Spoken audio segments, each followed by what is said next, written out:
ಲಕ್ಷ್ಮೀ ನರಸಿಂಹಸ್ವಾಮಿಯಲ್ಲಿ ಬಹಳ ಭಕ್ತಿಯಿಂದ ನಾವು ನಮ್ಮೆಲ್ಲ ಪಕ್ಷದ ಮುಖಂಡರು ಪ್ರಾರ್ಥನೆಯನ್ನ ಸಲ್ಲಿಸಿದ್ದೇವೆ. ಪ್ರಧಾನಮಂತ್ರಿ ನರೇಂದ್ರ ಮೋದಿಜಿಯವರ ಒಂದು ದಿಟ್ಟ ನಿರ್ಧಾರದಿಂದ ಆಪರೇಷನ್ ಸಿಂಧೂರ್ ಭಯೋತ್ಪಾದಕರನ್ನ ಮಟ್ಟ ಹಾಕಬೇಕು, ಉಗ್ರಗಾಮಿಗಳನ್ನ ಮಟ್ಟ ಹಾಕಬೇಕು, ಈ ಭಯೋತ್ಪಾದಕರ ನೆಲೆಯನ್ನ ಬುಡ ಸಮೇತ ಕಿತ್ತಾಕ್ತಕ್ಕಂಥ ಕೆಲಸ ಮಾಡಬೇಕು ಎಂಬ ಸಂಕಲ್ಪದೊಂದಿಗೆ ಆಪರೇಷನ್ ಸಿಂಧೂರ್ ಮೊನ್ನೆಂದೇನು ಪ್ರಾರಂಭ ಆಗಿದೆ. ಇದರಲ್ಲಿ ಭಾರತಕ್ಕೆ ಯಶಸ್ಸು ಸಿಗಬೇಕು, ನಮ್ಮ ಯೋಧರಿಗೆ ಎಲ್ಲ ಒಂದು ಶಕ್ತಿಯನ್ನ ಸಿಗಬೇಕು ಅನ್ನೋ ಒಂದು ಈ ಸಂದರ್ಭದಲ್ಲಿ ನಾವು ಪ್ರಾರ್ಥನೆಯನ್ನು ಕೂಡ ನಾವು ಸಲ್ಲಿಸಿದ್ದೇವೆ. ಇಡೀ ಜಗತ್ತು ಇವತ್ತು ಭಾರತದ ಕಡೆಗೆ ನೋಡ್ತಾ ಇದೆ. ಯಾಕೆ ಅಂತ ಹೇಳಿದ್ರೆ ಇವತ್ತು ಭಯೋತ್ಪಾದನೆ ಅಂತಕ್ಕಂಥದ್ದು ಕೇವಲ ಭಾರತಕ್ಕೆ ಸೀಮಿತ ಆಗಿಲ್ಲ. ಇಡೀ ಜಗತ್ತಿನ ಬೇರೆ ಬೇರೆ ದೇಶಗಳನ್ನು ಸಹ ಕಿತ್ತು ತಿಂತಾ ಇರ್ತಕ್ಕಂಥ ಈ ಭಯೋತ್ಪಾದನೆ ಅಂತ್ಯಗೊಳ್ಳಬೇಕು ಅನ್ನೋ ಪ್ರಾರ್ಥನೆಯನ್ನು ನಾವೆಲ್ಲರೂ ಕೂಡ ಮಾಡಿದ್ದೇವೆ. ನಾನು ನಮ್ಮ ರಾಜ್ಯದ ಎಲ್ಲ ನಮ್ಮ ಜಿಲ್ಲೆಗಳಲ್ಲಿ ಮಂಡಲಗಳಲ್ಲೂ ಸಹ ನಮ್ಮ ಕಾರ್ಯಕರ್ತರಿಗಾಗಲೇ ತಿಳಿಸಿದ್ದೇನೆ. ಇಂದು ಮತ್ತು ನಾಳೆ ರಾಜ್ಯದ ಎಲ್ಲ ಜಿಲ್ಲೆಗಳಲ್ಲೂ ಕೂಡ ತಾಲೂಕುಗಳಲ್ಲೂ ಕೂಡ ಪೂಜೆನ ಸಲ್ಲಿಸೋರಿದ್ದಾರೆ. ಧನ್ಯವಾದ.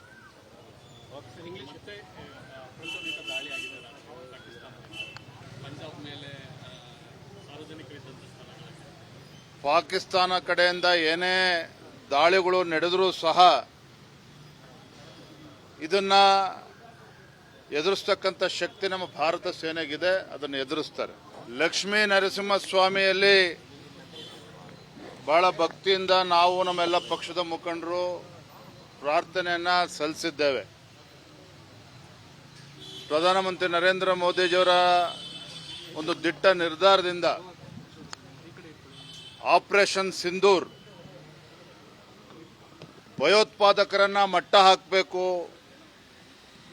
ಉಗ್ರಗಾಮಿಗಳನ್ನ ಮಟ್ಟ ಹಾಕಬೇಕು, ಈ ಭಯೋತ್ಪಾದಕರ ನೆಲೆಯನ್ನ ಬುಡ ಸಮೇತ ಕಿತ್ತಾಕ್ತಕ್ಕಂಥ ಕೆಲಸ ಮಾಡಬೇಕು ಎಂಬ ಸಂಕಲ್ಪದೊಂದಿಗೆ ಆಪರೇಷನ್ ಸಿಂಧೂರ್ ಮೊನ್ನೆಂದೇನು ಪ್ರಾರಂಭ ಆಗಿದೆ. ಇದರಲ್ಲಿ ಭಾರತಕ್ಕೆ ಯಶಸ್ಸು ಸಿಗಬೇಕು, ನಮ್ಮ ಯೋಧರಿಗೆ ಎಲ್ಲ ಒಂದು ಶಕ್ತಿಯನ್ನ ಸಿಗಬೇಕು ಅನ್ನೋ ಒಂದು ಈ ಸಂದರ್ಭದಲ್ಲಿ ನಾವು ಪ್ರಾರ್ಥನೆಯನ್ನು ಕೂಡ ನಾವು ಸಲ್ಲಿಸಿದ್ದೇವೆ. ಇಡೀ ಜಗತ್ತು ಇವತ್ತು ಭಾರತದ ಕಡೆಗೆ ನೋಡ್ತಾ ಇದೆ. ಯಾಕೆ ಅಂತ ಹೇಳಿದ್ರೆ ಇವತ್ತು ಭಯೋತ್ಪಾದನೆ ಅಂತಕ್ಕಂಥದ್ದು ಕೇವಲ ಭಾರತಕ್ಕೆ ಸೀಮಿತ ಆಗಿಲ್ಲ. ಇಡೀ ಜಗತ್ತಿನ ಬೇರೆ ಬೇರೆ ದೇಶಗಳನ್ನು ಸಹ ಕಿತ್ತು ತಿಂತಾ ಇರ್ತಕ್ಕಂಥ ಈ ಭಯೋತ್ಪಾದನೆ ಅಂತ್ಯಗೊಳ್ಳಬೇಕು ಅನ್ನೋ ಪ್ರಾರ್ಥನೆಯನ್ನು ನಾವೆಲ್ಲರೂ ಕೂಡ ಮಾಡಿದ್ದೇವೆ. ನಾನು ನಮ್ಮ ರಾಜ್ಯದ ಎಲ್ಲ ನಮ್ಮ ಜಿಲ್ಲೆಗಳಲ್ಲಿ ಮಂಡಲಗಳಲ್ಲೂ ಸಹ ನಮ್ಮ ಕಾರ್ಯಕರ್ತರಿಗಾಗಲೇ ತಿಳಿಸಿದ್ದೇನೆ. ಇಂದು ಮತ್ತು ನಾಳೆ ರಾಜ್ಯದ ಎಲ್ಲ ಜಿಲ್ಲೆಗಳಲ್ಲೂ ಕೂಡ ತಾಲೂಕುಗಳಲ್ಲೂ ಕೂಡ ಪೂಜೆನ ಸಲ್ಲಿಸೋರಿದ್ದಾರೆ. ಧನ್ಯವಾದ.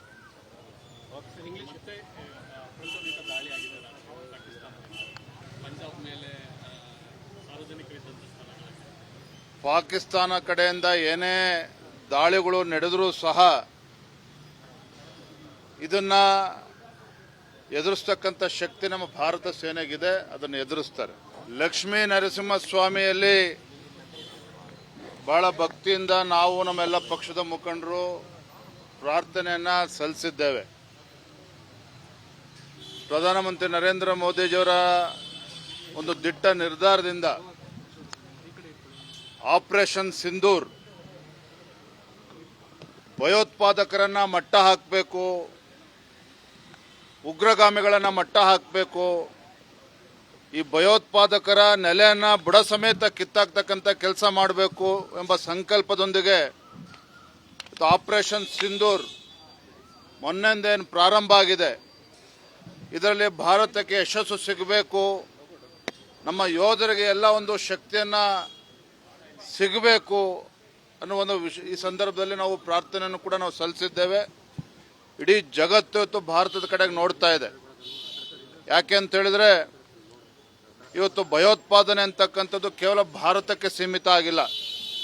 ಇಡೀ ಜಗತ್ತಿನ ಬೇರೆ ಬೇರೆ ದೇಶಗಳನ್ನು ಸಹ ಕಿತ್ತು ತಿಂತಾ ಇರ್ತಕ್ಕಂಥ ಈ ಭಯೋತ್ಪಾದನೆ ಅಂತ್ಯಗೊಳ್ಳಬೇಕು ಅನ್ನೋ ಪ್ರಾರ್ಥನೆಯನ್ನು ನಾವೆಲ್ಲರೂ ಕೂಡ ಮಾಡಿದ್ದೇವೆ. ನಾನು ನಮ್ಮ ರಾಜ್ಯದ ಎಲ್ಲ ನಮ್ಮ ಜಿಲ್ಲೆಗಳಲ್ಲಿ ಮಂಡಲಗಳಲ್ಲೂ ಸಹ ನಮ್ಮ ಕಾರ್ಯಕರ್ತರಿಗಾಗಲೇ ತಿಳಿಸಿದ್ದೇನೆ. ಇಂದು ಮತ್ತು ನಾಳೆ ರಾಜ್ಯದ ಎಲ್ಲ ಜಿಲ್ಲೆಗಳಲ್ಲೂ ಕೂಡ ತಾಲೂಕುಗಳಲ್ಲೂ ಕೂಡ ಪೂಜೆಯನ್ನು ಸಲ್ಲಿಸೋರಿದ್ದಾರೆ. ಧನ್ಯವಾದ.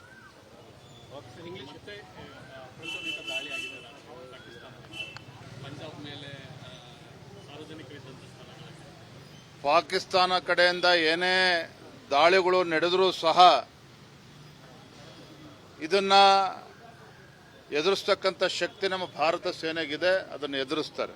ಲಕ್ಷ್ಮೀ ನರಸಿಂಹಸ್ವಾಮಿಯಲ್ಲಿ ಬಹಳ ಭಕ್ತಿಯಿಂದ ನಾವು ನಮ್ಮೆಲ್ಲ ಪಕ್ಷದ ಮುಖಂಡರು ಪ್ರಾರ್ಥನೆಯನ್ನ ಸಲ್ಲಿಸಿದ್ದೇವೆ. ಪ್ರಧಾನಮಂತ್ರಿ ನರೇಂದ್ರ ಮೋದಿಜಿಯವರ ಒಂದು ದಿಟ್ಟ ನಿರ್ಧಾರದಿಂದ ಆಪರೇಷನ್ ಸಿಂಧೂರ್ ಭಯೋತ್ಪಾದಕರನ್ನ ಮಟ್ಟ ಹಾಕಬೇಕು,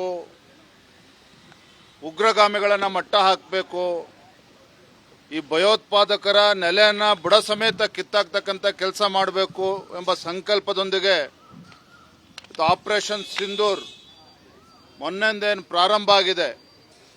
ಇದರಲ್ಲಿ ಭಾರತಕ್ಕೆ ಯಶಸ್ಸು ಸಿಗಬೇಕು, ನಮ್ಮ ಯೋಧರಿಗೆ ಎಲ್ಲ ಒಂದು ಶಕ್ತಿಯನ್ನ ಸಿಗಬೇಕು ಅನ್ನೋ ಒಂದು ಈ ಸಂದರ್ಭದಲ್ಲಿ ನಾವು ಪ್ರಾರ್ಥನೆಯನ್ನು ಕೂಡ ನಾವು ಸಲ್ಲಿಸಿದ್ದೇವೆ. ಇಡೀ ಜಗತ್ತು ಇವತ್ತು ಭಾರತದ ಕಡೆಗೆ ನೋಡ್ತಾ ಇದೆ.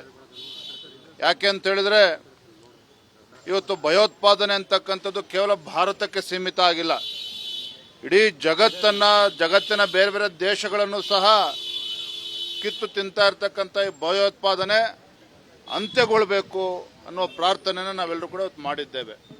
ನಾನು ನಮ್ಮ ರಾಜ್ಯದ ಎಲ್ಲ ನಮ್ಮ ಜಿಲ್ಲೆಗಳಲ್ಲಿ ಮಂಡಲಗಳಲ್ಲೂ ಸಹ ನಮ್ಮ ಕಾರ್ಯಕರ್ತರಿಗಾಗಲೇ ತಿಳಿಸಿದ್ದೇನೆ. ಇಂದು ಮತ್ತು ನಾಳೆ ರಾಜ್ಯದ ಎಲ್ಲ ಜಿಲ್ಲೆಗಳಲ್ಲೂ ಕೂಡ ತಾಲೂಕುಗಳಲ್ಲೂ ಕೂಡ ಪೂಜೆಯನ್ನು ಸಲ್ಲಿಸೋರಿದ್ದಾರೆ.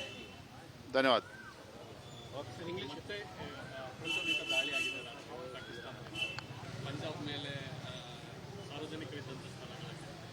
ಪಾಕಿಸ್ತಾನ ಕಡೆಯಿಂದ ಏನೇ ದಾಳಿಗಳು ನಡೆದರೂ ಸಹ ಇದನ್ನ ಎದುರಿಸ್ತಕ್ಕಂಥ ಶಕ್ತಿ ನಮ್ಮ ಭಾರತ ಸೇನೆಗಿದೆ. ಅದನ್ನು ಎದುರಿಸ್ತಾರೆ.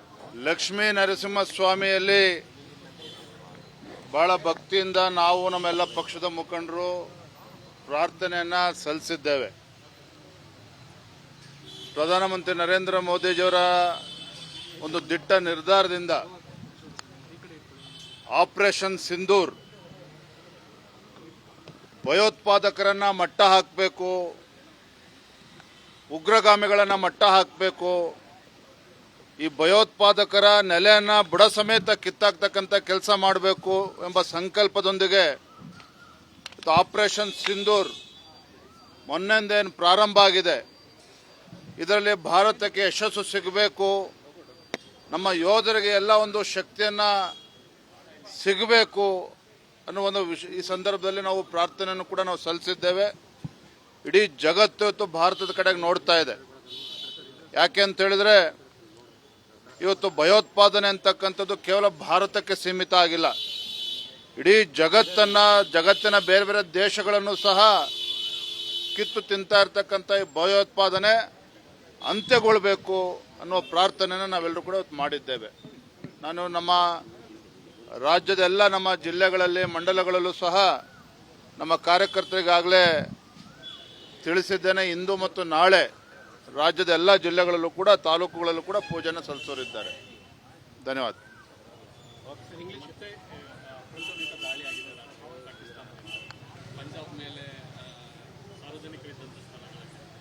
ಪಾಕಿಸ್ತಾನ ಕಡೆಯಿಂದ ಏನೇ ದಾಳಿಗಳು ನಡೆದರೂ ಸಹ ಇದನ್ನ ಎದುರಿಸ್ತಕ್ಕಂಥ ಶಕ್ತಿ ನಮ್ಮ ಭಾರತ ಸೇನೆಗಿದೆ. ಅದನ್ನು ಎದುರಿಸ್ತಾರೆ.